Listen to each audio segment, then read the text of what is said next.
నమస్కారం. Doctor Rao's dental YouTube ఛానల్కి స్వాగతం, సుస్వాగతం. 4 దశాబ్దాలుగా దంత వైద్య రంగంలో ఎన్నో సేవలు అందించి ఎందరికో ఆదర్శంగా నిలిచిన డాక్టర్ ఓ నాగేశ్వరరావు గారు ఇప్పుడు సోషల్ మీడియా వేదికగా మన ముందుకు వచ్చేస్తున్నారు. ఆయన్ని అడిగి మరిన్ని వివరాలు తెలుసుకుందాం. నమస్తే నాగేశ్వరరావు గారు. నమస్తే అండి. సార్, మిమ్మల్ని కలుసుకోవడం చాలా సంతోషంగా ఉంది.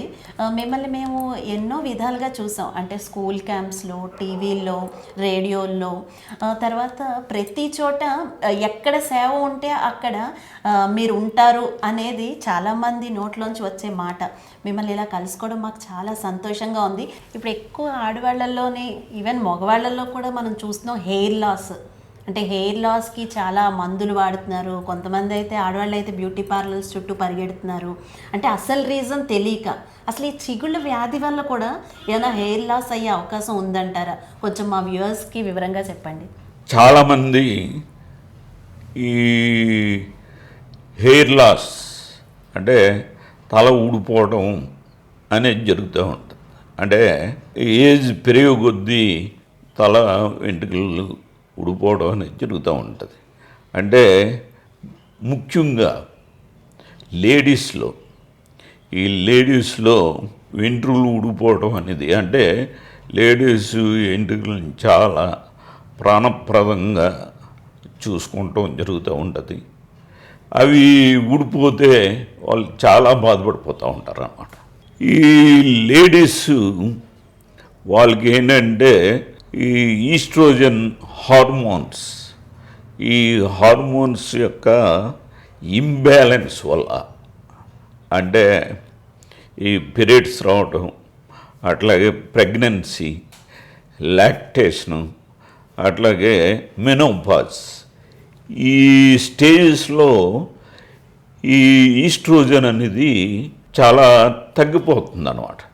ఎప్పుడైతే ఈస్ట్రోజన్ తగ్గిపోతుందో అప్పుడు చిగుళ్ళు, అంటే వాళ్ళలో బ్లడ్ బాగా పలసపడిపోతుంది.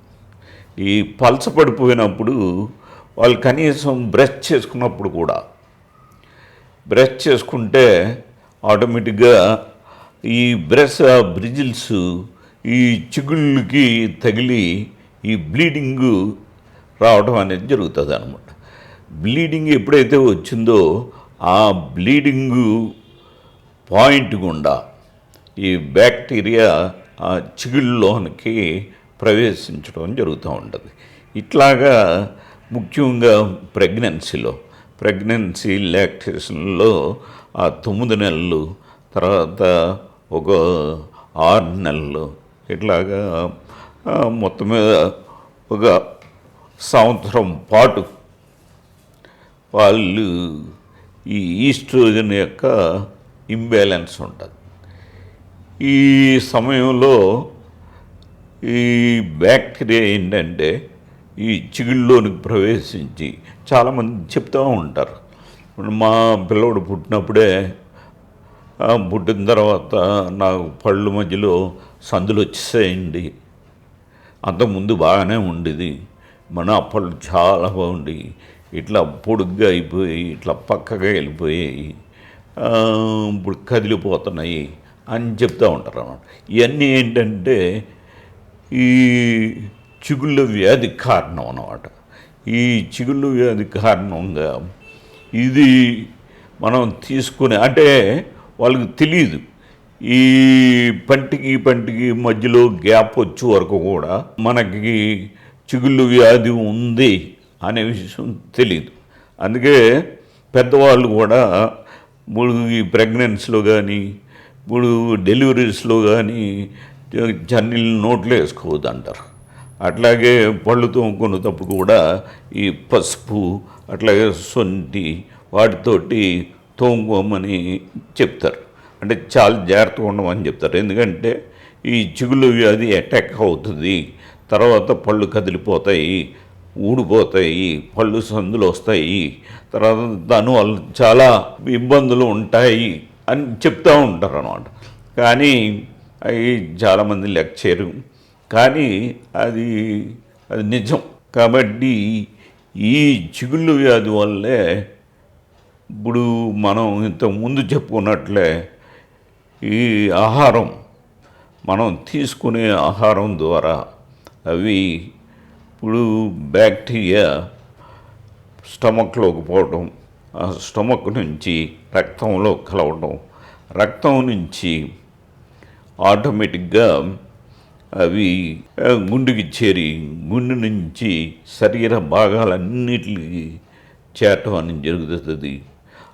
అట్లాగే ఈ శరీర భాగంలో కూడా ఈ తల భాగం కూడా శరీర భాగమే.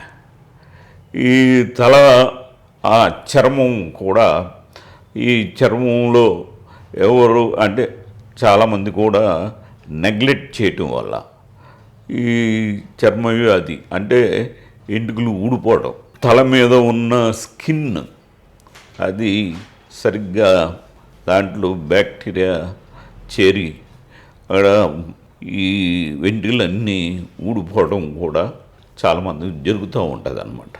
కాబట్టి ఇవన్నీ కూడా ఆల్మోస్ట్ ఆల్ అన్ని డిసీజెస్కి కారణం ఈ చిగుళ్ళు వ్యాధి అని చెప్పక తప్పదు.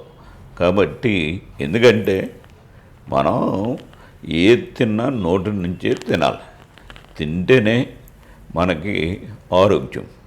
ఆ ఆరోగ్యం బట్టి మన యొక్క అవయవాలు అన్నీ కూడా పనిచేస్తాయి. కాబట్టి ఈ విధంగా మనం జాగ్రత్తలు తీసుకున్నట్లయితే ప్రతి ఒక్కరు కూడా, ముఖ్యంగా లేడీస్, ఇప్పుడు మగవాళ్ళ కంటే లేడీస్లో ఎక్కువగా ఈ హార్మోన్స్ ప్రభావం ఉంది కాబట్టి, ఈస్ట్రోజన్ యొక్క ప్రభావం ఉంది కాబట్టి వాళ్ళు ఎక్కువగా జాగ్రత్తలు తీసుకున్నట్లయితే ఈ ప్రాబ్లమ్స్ రాకుండా ఉంటాయి. ఈ వీడియో కనుక మీకు నచ్చినట్లయితే లైక్ చేయండి, మీ బంధుమిత్రులందరికీ షేర్ చేయండి, సబ్స్క్రైబ్ చేయడం మాత్రం మర్చిపోద్దండి.